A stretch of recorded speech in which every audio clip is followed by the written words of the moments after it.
and gentlemen, the President of the United States, Donald J. Trump.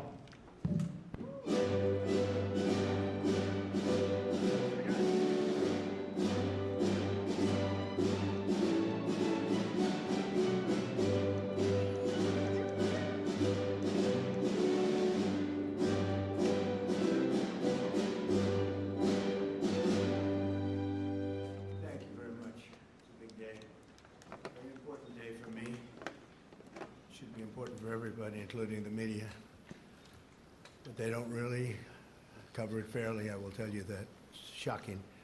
Please sit down. Thank you. We gathered here today for a truly solemn occasion. Throughout this hall, I am joined by heartbroken Americans who have lost parents, siblings, children, grandchildren, and treasured loved ones to the scourge of illegal immigration led in by the past administration. Millions and millions of people from jails, millions and millions of people from countries that we don't want to know about. Drug dealers, murderers, 11,888 murderers were allowed into our country by the Biden administration. These are the angel families that we love, that for decades our government betrayed and our media totally ignored, and I've seen it. When I first got involved with the angel families, I had a meeting, it was so sad. And they got up and spoke, and the media literally just turned off the cameras. They didn't want to hear them. It was my first glimpse as to what was happening. These are sick people that cover stories like that, or that don't cover them, which is worse. Everyone in this room not only suffered an infinite loss, there were the victims of politicians who put the comfort of foreign criminals before the safety of American citizens and American patriots. Their stories were censored and suppressed like maybe almost never before, so that the politicians could open our borders and allow our nation to be invaded. If we didn't win the election, our nation would right now be destroyed. But under the Trump administration, their suffering is forgotten no longer. In just a few moments, I officially sign a proclamation that I've been waiting to sign for a long time, including my first administration. There were so many different legal roadblocks, it was incredible. We got it done, and I'm doing it today. February 22nd is going to be National Angel Family Day. Very important. So many incredible family members and friends, parents and children. On February 22nd, 2 years ago, a brilliant 22-year-old nursing student named Laken Hope Riley went out for a run on a college campus in Georgia. Laken was viciously attacked, brutally beaten and murdered by an illegal alien gang member who the last administration heartlessly released into our country. No problems. Let them in. They let in everybody. They didn't check anybody. They let in everybody. Among the first bills I signed into law after taking office last year was the Laken Riley Act. I'm so proud of it. To ensure illegal alien criminals are rapidly removed from the United States of America. If that's okay with the media. That bill has already been really playing a big role in the life of our country. It's resulted in over 21,000 illegal alien arrests. 21,000.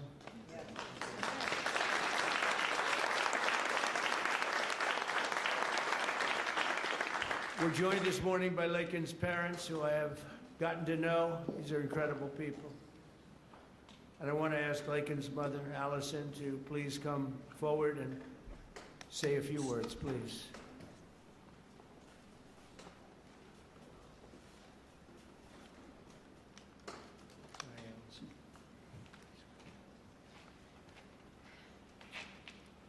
Well, this is unexpected, but I think that a lot of people feel like that President Trump is maybe different than the version I've gotten to know. And I just can't thank you enough. You have said from the beginning, literally the day after this happened, that you would not forget about Lakin. You weren't president at that time, and you have not forgotten. You have fought a fight that most people would not want to have to fight. Most people wouldn't. They would just say it's just easier not to do this. And President Trump you are doing a thankless job that most people just wouldn't do. And I just can't thank you enough. There are just not enough words to say. Because if you've lived the nightmare that we have lived, you understand the importance of the job that he's doing and securing our nation and fighting for our families. Because this could be any family. This happened to my family. This could be any one of your families. And Lakin was the most responsible, hardworking, kind, selfless, beautiful Christian. And she wasn't somebody that put herself in bad positions. She didn't make bad choices. She was just a good girl. And she just wanted to go for a run that morning after she'd gotten up at 4 o'clock the morning before to decorate her roommate's door for her birthday. And she did everything for everyone else. She expected nothing in return. She just wanted to be a good friend and a good sister and a good daughter and a hardworking nurse. She was working so hard for. And I'm beyond blessed and thankful that you're honoring not just Lakin, because she's one in a ton of people that have suffered at the hands of illegal immigrants. She's not the only one. And so thank you for honoring all of them, not just Lakin. And we're just beyond grateful. Thank you. Thank you so much.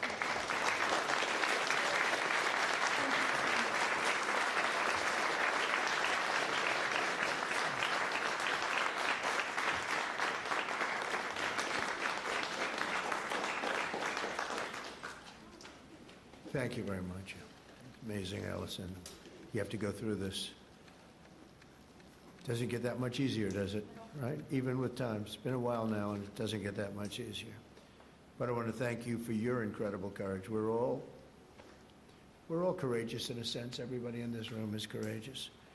And we're willing to tell the story. And that, I don't know why the news doesn't want to hear it. The Democrats don't want to hear it. The radical left, they don't want to hear it. What's not to hear? We want to stop murderers and criminals from coming into our country. I watched the mayor of Minneapolis. I watched these people saying, we want to protect murderers. I don't get it. Something's sick. They're sick. Can't have a country like that. So we appreciate the bravery of everybody in this room, actually. And Christy, I want to thank you, and I want to thank Tom in particular for, we have a border that's 100% closed now. 100%.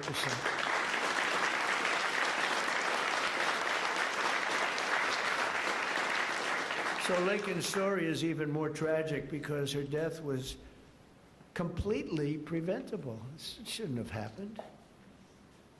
Guy should never have been here. Not only should her killer not have been released into our country in the first place, but he was released a second time after being arrested in New York City. Here today is a great gentleman, the police officer who arrested that illegal alien, only to watch him be set free to kill. I mean, he was arrested and they let him go free. They knew he was trouble, big trouble. Many of them are like that. They release him knowing it's going to kill again, but they released him and set him free to kill Lakin.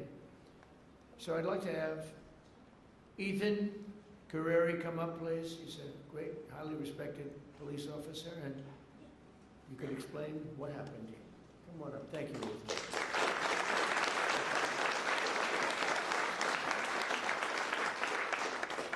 Mr. President, it's an honor to be here today, and it's an honor to be speaking with you guys. My name is Ethan Carreri. I'm a police officer in Palm Beach County, Florida, and a former New York City police officer. While serving the New York City Police Department, I personally arrested Jose Ibarra for endangering the welfare of a child. A few months later, I saw his face again in the news after he viciously murdered Allison Riley. I did my job. I put him in custody. The system failed. No detainer, no accountability, no deportation, and an innocent American life was taken. If you enter our country illegally, there will be consequences under this administration. The American citizens must always come first. To Allison Riley's family, your loss should have never happened. We owe it to you and every American family to enforce our laws, secure our border, and protect innocent lives. Mr. President, thank you so much for having me here today, and thank you for all you've done for our country. Thank you. Thank you very much. I notice you left New York to come to Florida. In a way, it's too bad, right? You couldn't take it anymore.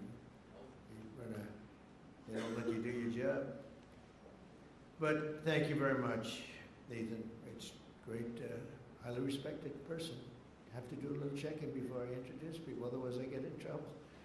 Sometimes I introduce people and they say, sure, did you know this or that? But you checked out very, very well. Wow. Stories like Lakin's are one more reason why my administration will do everything in our power to end the scourge of sanctuary cities once and for all. They protect criminals. Why do people find they protect criminals with a vengeance? They fight for these criminals like murderers. They're protecting murderers. They fight for them so hard. There's something wrong with them. We're joined today by so many angel families who are grieving a terrible loss. They've gone through hell. Steve Ronbeck was the father of 21-year-old Grant Ronbeck, a beautiful guy, who was shot and murdered by an illegal alien while he was working behind the counter of a convenience store in Arizona. He was working behind the counter. Steve, would you please come forward? We'll talk about your boy.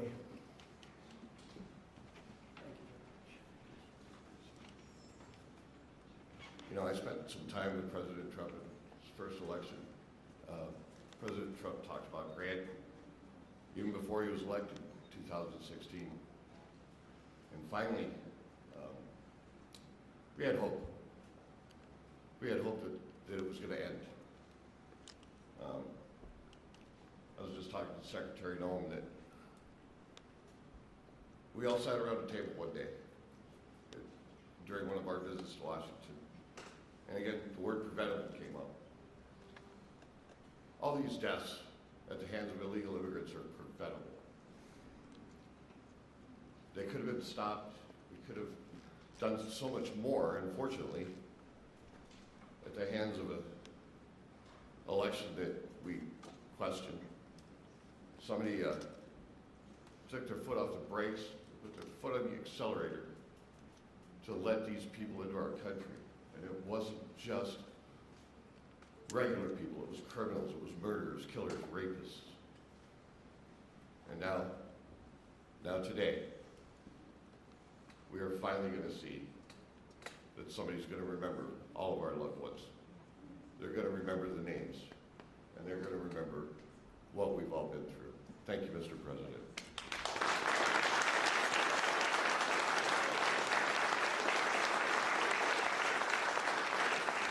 And think of it, I'm not talking politics, I'm just talking life. If that election, it wasn't rigged, it was a rigged election by millions and millions of votes. a guy that never left his basement. It was all run by crooked people. COVID was a little bit of a shield. We had a lot of things going on. But it was rigged by millions of votes. We did great in that election. If that election wasn't rigged, every single one of the people in this room right now would not be here. You'd be home with your son, daughter, family. We had a strong border. You know, we solved it twice, Tom. We solved it. In 2016, the border was bad. Nothing like it was this time. It was like beautiful compared to this time. This was legendary. In the history of the world, there's never been a border like this when millions of people poured in. At least 25 million people. And many of them were the wrong people. Many. You know, when countries fill up the caravans, they don't fill them up with their finest. I wouldn't. And I would do exactly what they did if the United States would be willing to take all of our criminals and people, or people that don't work. But they are smart people. I got to know most of those leaders. I know them. I said, what are you doing? They said, look, it was a totally open border. They saved hundreds of millions of dollars. And they gave it to us, and we've done a great job. Tom Home, Christine Home, our people have been incredible, the job they've done. And they take nothing but abuse, but you know, they're sort of pretty hardened to that, I think, because they know they're doing the right thing. It just amazes me that there's not more support out there. It's just, we actually have a silent support. I think it's silent. I think well, that's how I won. I got probably 85 million votes. They say 78 million, 79 million. They cheated in this election too. It was just too big to rig. Too big to rig. But they cheated like hell. They can't win on policy. Men and women's sports. We have a new one though. Voter ID. I think that's as crazy as they won't approve voter ID. They won't approve proof of citizenship. They won't approve no mail-in ballots, even though they know it's crooked as hell. Where the ballots are sent to, in many cases, Democrats. Republicans don't get theirs, and they're calling frantically to get their ballot. A Democrat will get 3, 4, 5, 6, and even 7 ballots. And then we're supposed to win. That's what they're good at. They're professional. Cheaters. But we wouldn't be here right now. I'm just thinking as we're going through it, because we've suffered through it together. I suffer for the country. I mean, it's the people I've gotten to know, the mothers and fathers, mostly mothers and fathers. Husbands in some cases, wives in some cases, but mostly mothers and fathers, what they have to go through. Also with us is Marie Vega, the mother of Javier Vega Jr., the retired U.S. Marine and Border Patrol agent, so respected, who was murdered in front of his family by 2 illegal aliens, bad ones, really bad ones. People you could look at them and you could say, trouble. Trying to steal his family's trucks. He wanted to take everything the family had, but the trucks in particular. Marie, please come forward. Thank you, Don.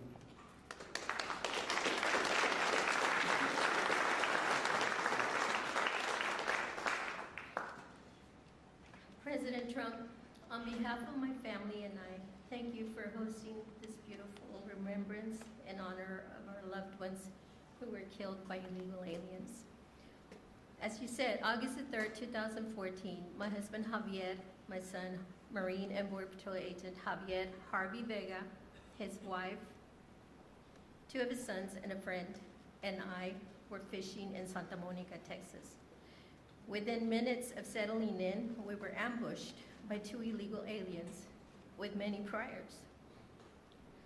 Without warning, they jumped out of their stolen vehicle with guns that were not supposed to be in their possession in an attempt to steal 2 4-wheel drive vehicles. While trying to defend us, Harvey was shot in the chest and killed. My husband, Javier Sr., was shot in the back. Remember, you all, children were there fishing with their friends, and they just kept shooting You could hear the bullets just whizzing past you. Have yet senior returned fire with this weapon, and I grabbed the AR that Harvey had attempted to defend us with, and I returned fire as well. Had we not fired back, they would have killed everyone there, including the children, so that there wouldn't be any witnesses. And they killed an amazing man, a loving and honorable dad and husband. Thank God we have you in office. Without you, America and the world would not know the consequences of open borders. Thank you for restoring law and order. Thank you for acknowledging us, the angel families. Every day I think of you and the heavy weight of a nation that you carry with you. I can't imagine what it must be like to wake up every morning, work so diligently amid attacks and resistance from the left, to deal with the craziness, the fraud, and the swamp. But you get it done day in and day out, all while finding solutions to making America great again. You absolutely amaze me. Please know that we see it, and we, the masses, your constituents, are behind you 100%. When you were elected the first time, for the first term as president, I remember saying to my boss, this is exactly what this country needed, a businessman. You did an outstanding job then, and although you were cheated out of the second term, by the way, you won that election as well, and we know it. I knew the third term was going to be epic, and here we are, mega. Before I end this, I have to share a sweet story with you about my daddy. He absolutely hated the way people treated you and attacked you. On your third run for office, he said to me, "Mijita," which means my little daughter in Spanish, "Can you check to see if I'm up to date and still registered to vote? We need to make sure President Trump gets into office." I said, "Of course, Daddy." And I did, and I checked, and he was registered to vote. We lost a great man, April the 3rd of 2025, and that would be my daddy. Again, thank you for everything. Thank you for backing Border Patrol and ICE, and backing these families. Thank you so much.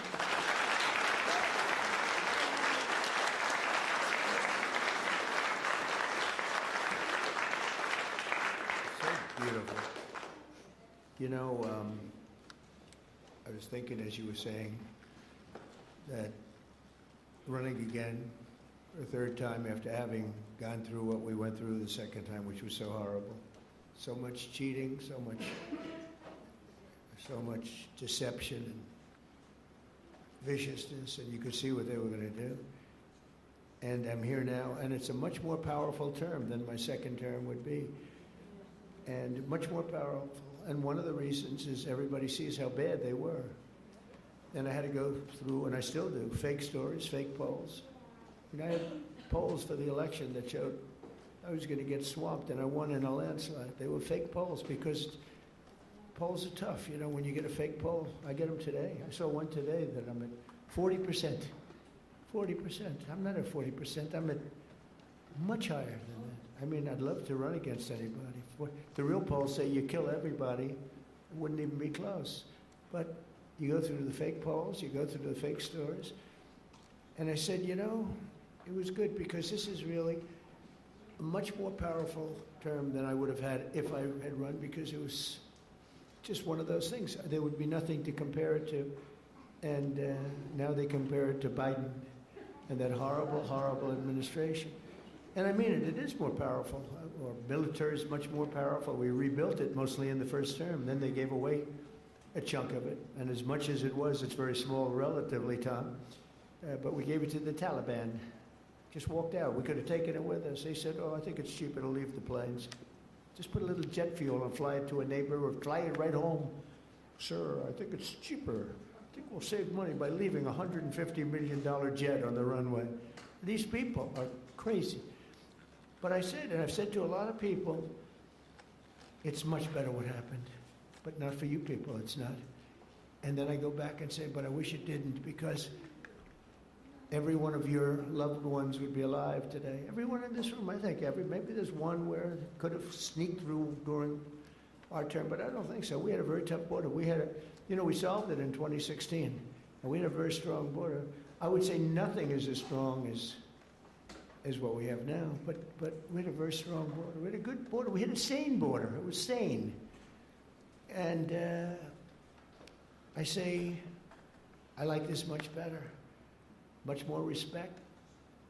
You read about all these crazy shooters, but they only go after consequential presidents. They don't go after non-consequential presidents, If you take a look, Abraham Lincoln, some big one. John Kennedy, in a certain way, was very consequential. He represented something very important.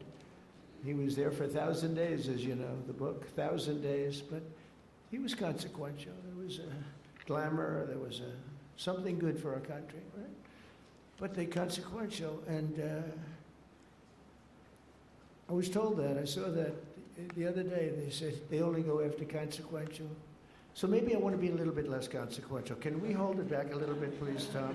Can we just, nice and easy? Let's be a normal president for a little while. Because we had the greatest first term, I think, of any president in history. A lot of people have said that. Even radical left people have said that. And so it's, But the one problem is that, and every time I say it, I go back to the one thing. I said, but we wouldn't have had 25 million people allowed to come into our country, totally unchecked, totally unvetted. And those are the people that destroyed your lives. They destroyed your lives. They wouldn't be there. So I always say, I like it better, but there's one thing I don't like better, and that's what they did. Because I think that's the single biggest problem. He gave us inflation, highest inflation we've ever had.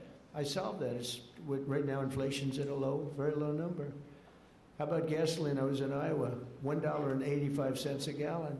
I solved that. I did a great job with that. Prices are coming way down, and I'll get them down further. But, Christ, no matter. By the way, if I came up with a cure for cancer, they would say, he should have done it years ago. There's not a thing I can do where these people are going to give me credit, and that's okay, because we won in a landslide, so the people understand. People understand. But the one thing that I regret about the election and the process, because it's a much bigger, more important, you look at what we're doing throughout the world, we're respected like we've never been before. But the one thing that I can't do anything about is that he allowed 25 million people, many of these murderers, drug lords, criminals, people from mental institutions, they emptied their mental institutions, Tom, is that right? All over the world. Not just in South America. They emptied their jails. Many of them from all over the world. Why? Why would we do this? And they walk in, nobody even asks for, do you have an identification? Do you have an ID? It's so crazy. The mayor of New York, and he's a very nice person. I met him, but his ideology is not too good. But we're having a massive snowstorm right now. And I heard that he's asked people to come out and help shovel the snow. Okay, so you get a shovel and you start shoveling, right? What the heck, you're not going to help too much, but you can help. And hello, darling, how are you? Noah, right behind you, look. My friend, right? Are you okay? Yes, you. Are you okay? Are you okay? I'm doing very well. I just Good. want to give you a hug when this is all Good. Are your eyes okay? Wednesday, they, I gave her money to get her eyes fixed. A lot of money to get her eyes fixed. That doctor ripped me off, but that's okay. And when do you go? Wednesday, I go for surgery. It was postponed because they said the grief caused me to have 2 heart attacks. Well, you get them done. It's an operation, but it's 100%. It's great. It's Wednesday. Good. You're going to have 20/20 vision. She's almost blind, cataracts. She's almost blind.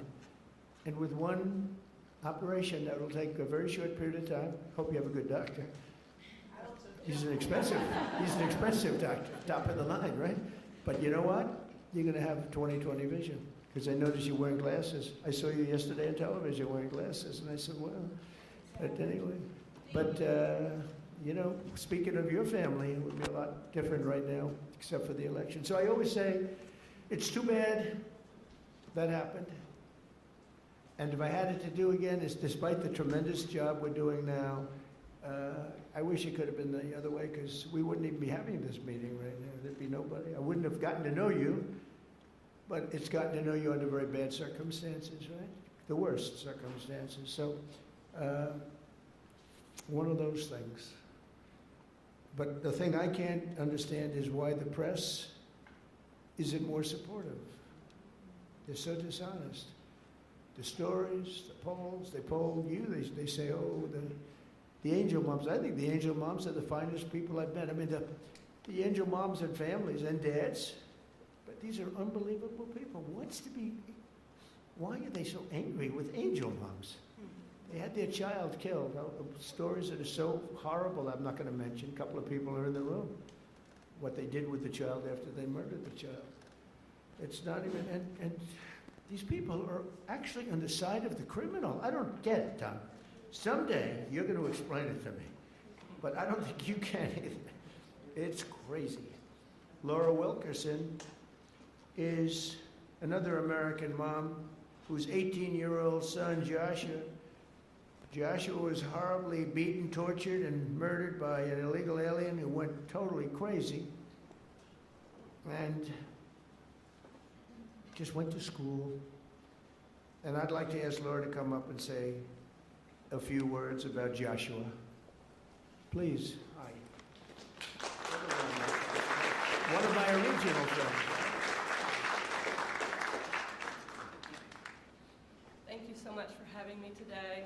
My name is Laura Wilkerson, and I want to thank everybody for their help in gathering us here, the American Border Story and the White House, and all of your helpers. I thank you for that. I met a man about 11 years ago who was running for office, and he sat with us a couple of days, and he watched as the tears rolled down my face as I told him the story of how our youngest son, Joshua, was brutally beaten, tortured, strangled to death, and his body set on fire. The man next to me was President Trump. He never, ever looked away from my pain.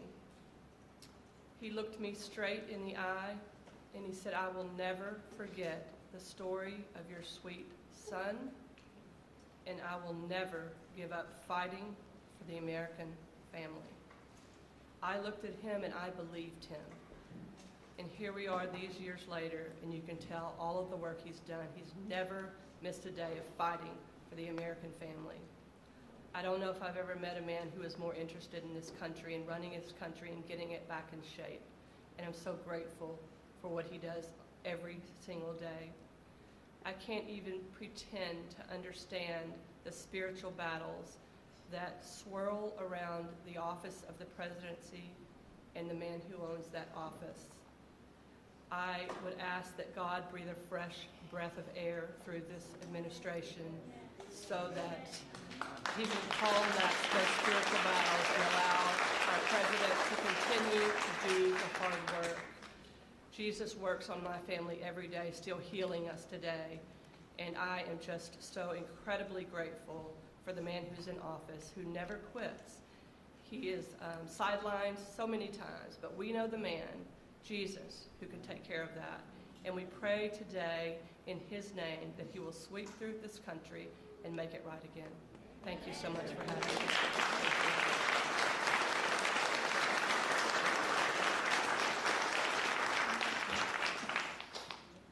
Well, I just want to thank you. It's amazing. The words are so beautiful, so beautiful. I get introduced often, and I'm getting introduced by people. In many cases, they hate me. And they don't give me nice introductions like that. But all we're doing is the right thing. It's sort of simple, right? It's sort of simple, and but not simple for you. And that's when I was running, actually. That was before I won.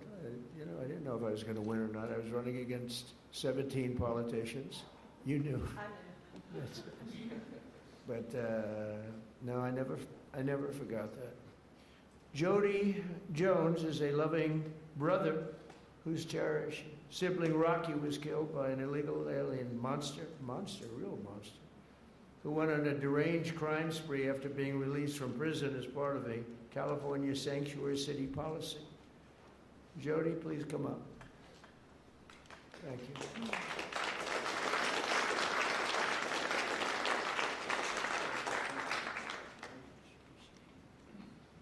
Well, I have this speech, but I'm not going to give it.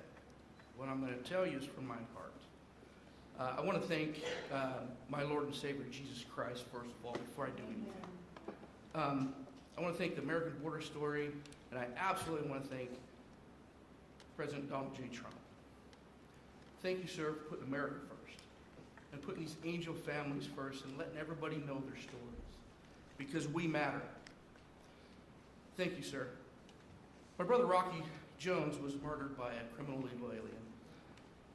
He was simply at the wrong place at the wrong time. This man was arrested, released, and within 24 hours, he went on a shooting spree in Central California.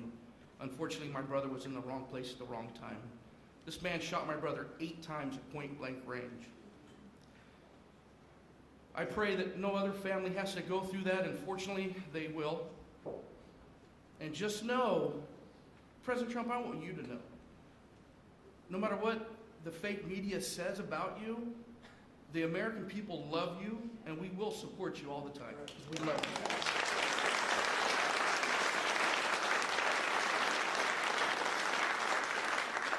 I'm sick and tired of hearing these Democratic politicians stand up on these podiums and say how sorry they are for seeing these criminal illegal aliens being ripped apart from their families. What about us? What about the American family? What about us? We mean something too. And this man right here understands it. I was listening to Grandma cook, and she said thank you to President Trump. And I love that lady. I don't even know her. I just heard her. I just got the fire inside of me. I'm like, wow, that's an American. I love America. I want you guys to understand this. Americans are not racist.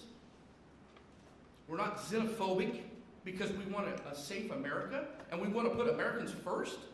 This man's not racist because he wants to put Americans first. Are you kidding me? I know you guys hear it all the time, but we are not. And I'm going to tell you something. I love America. I love Donald Trump. I love my family, and by gosh, I love America. Thank you very much, Donald Trump. President Trump, you are the man.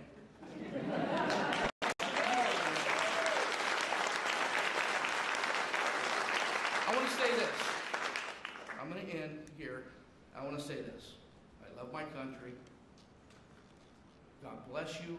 God bless Donald Trump. And God bless America.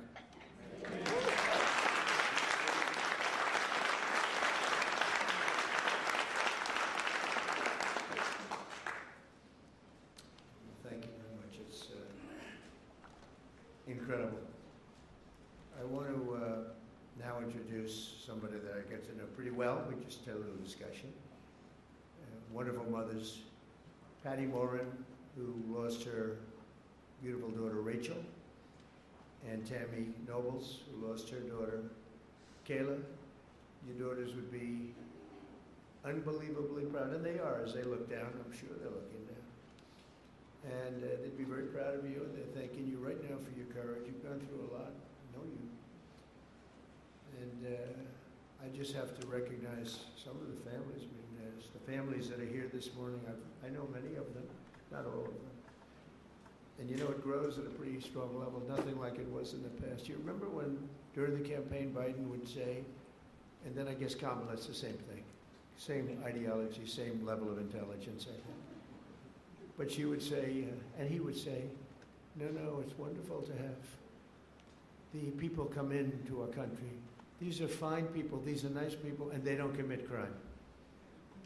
And I called Tom home and I said, what's the story on that? Because I think they're really violent.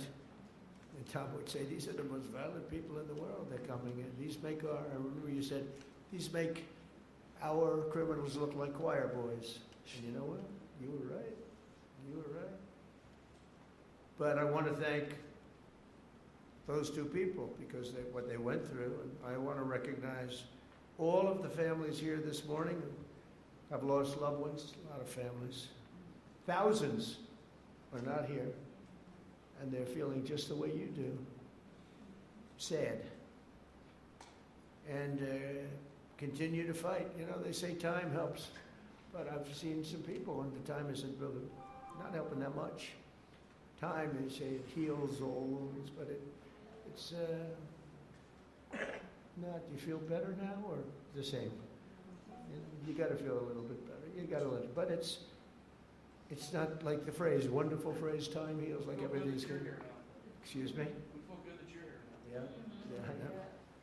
We'll continue to fight, though, and we'll stop this horrible situation, and we have stopped a lot of it. A big thing, you know, you saw that murders are down for the most in 125 years. This before my father was born in 1905. 5 years before my father was born. My father was great. But, so in 1900, 125 years, the murders, the lowest rate. You know why? Because I closed the borders, and we got a lot of people out. It's not just closing, we got a lot of people out. Washington, D.C. is now a safe place. We don't want to close the borders for them anyway. We got a lot of them out, and we got many of the worst ones out. Go for them first. But I want to conclude by reading part of a letter I received earlier this year from two heartbroken grandparents who will never again see their 8-year-old granddaughter after an illegal alien ran her over with his truck purposely. They wrote to me, we are hurting so badly, and now know that the hurting in our family will never go away. It never, ever will go away. We're not seeking notoriety. We don't care about press coverage, but we do want our girl to be remembered. We want people to actually know how preventable this murder was. And lastly, we want the American government to be accountable to its citizens. True, they should be accountable for what they did. That's my administration, and I will tell you, fighting, and we're fighting so hard. All of them, everybody together is fighting. We're putting American citizens first. We're defending American lives. And we're fighting for every angel family. Angel families are beautiful families. And beautiful families. That was my first, early on when we first met, that was my first, I didn't know about angel families, you know. I never did this before, right? I was building buildings and things. But I said, I can't believe it. My first meeting, they were so angry at the press, at a mom who lost her daughter so violently, right? You might have been there. The first meeting, I said, this is strange. What's going on? It was anger from the fake news. But the angel families, I realized very early on, I never changed. I could see how you've changed them. You know, you have to go through this stuff. But never changed. I thought they were among the greatest people I've ever met. I've met the heads of countries. A lot of them aren't so nice, but you know, they do have some power. And we've done very well with all of those people. But among the finest people I've ever met are the people in this room and people, many people outside of this room. I know many, many more than just in the room.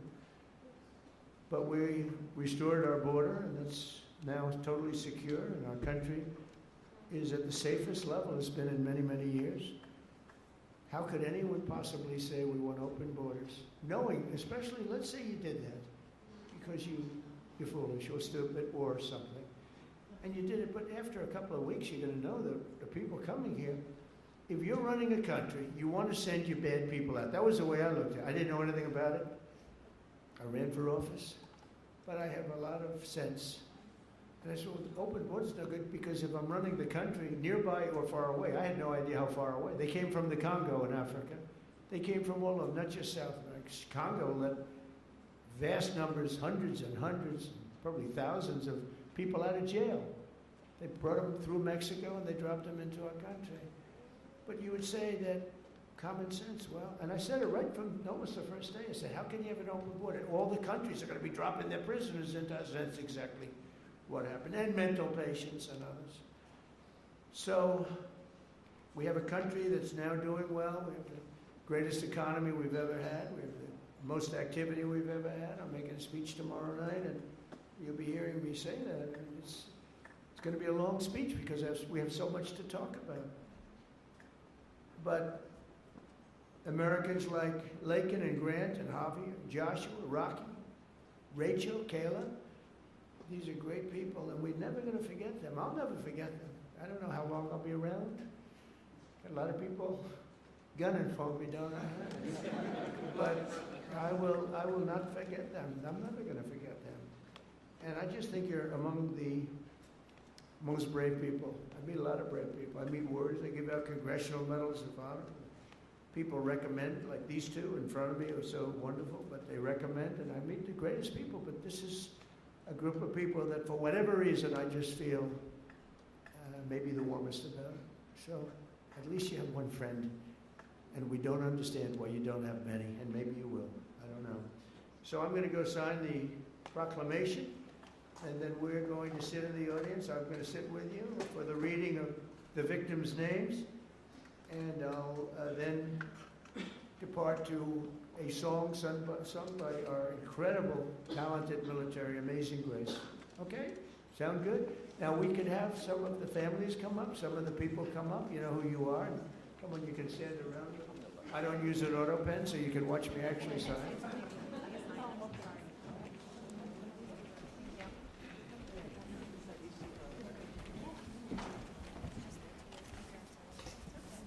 We'll do this the right way. Do you have, I want to give coins to the family, okay? Could I? have one for you, and I couldn't bring anything inside. No, Secret Service, well, you'll get it to me. Say hi to Trump. Hi, nice. My name is Emma. Oh, hi, Emma. Very good, beautiful. Yeah. Okay, you ready, Emma? We're going to sign this, okay? Okay.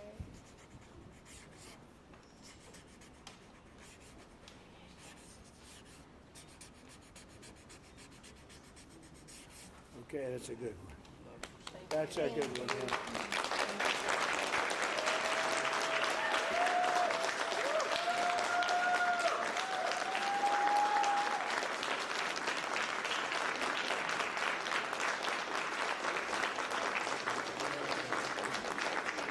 Thank you very much. Thank you. Thank you very much. You take care of yourself. You can hold that. Well, I At least can for a hold little while before. I'm not taking it. Thank you. So let's do this candlelighting, and it's very beautiful. Please.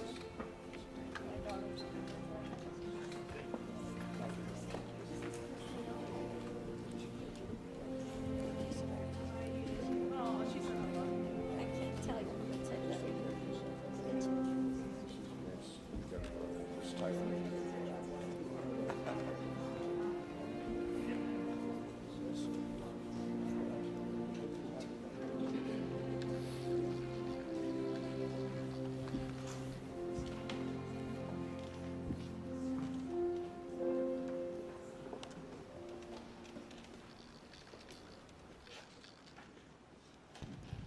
We will now light a candle in honor of the victims in solidarity with their families. Following the lighting of the candle, the names of the victims will be read aloud so that their memory may be honored.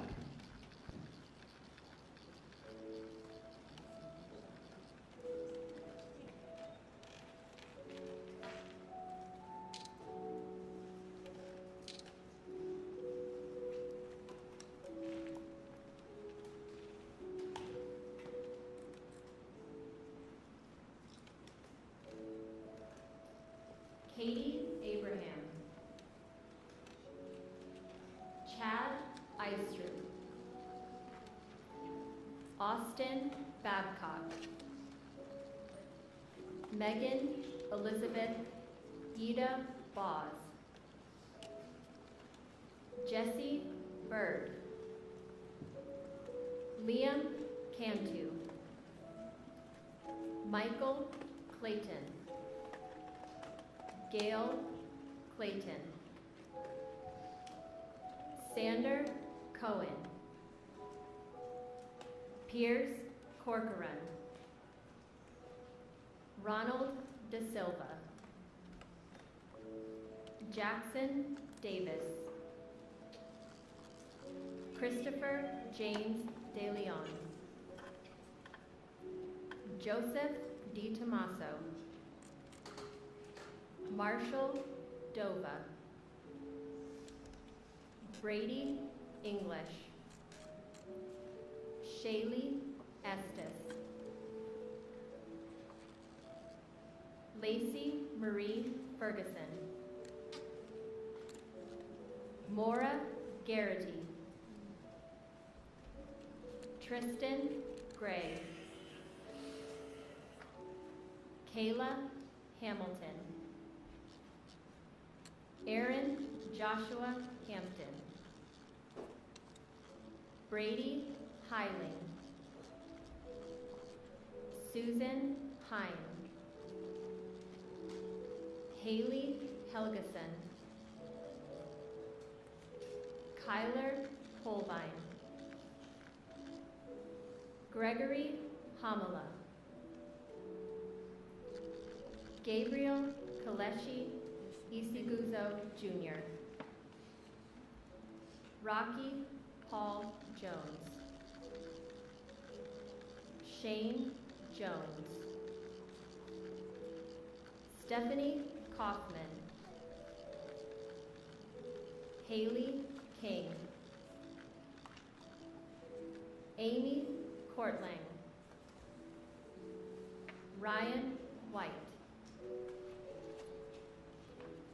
Brian Moss. Robert Mopin. Lisbeth Medina. Brandon Mendoza. Brandon Michael. Dominic Montoya. Jonathan Moody Jr. Ruben Morfin. Rachel Morin. Krisha Odette. Nicolay Osokin. Rocco Pitro. Lakin Riley.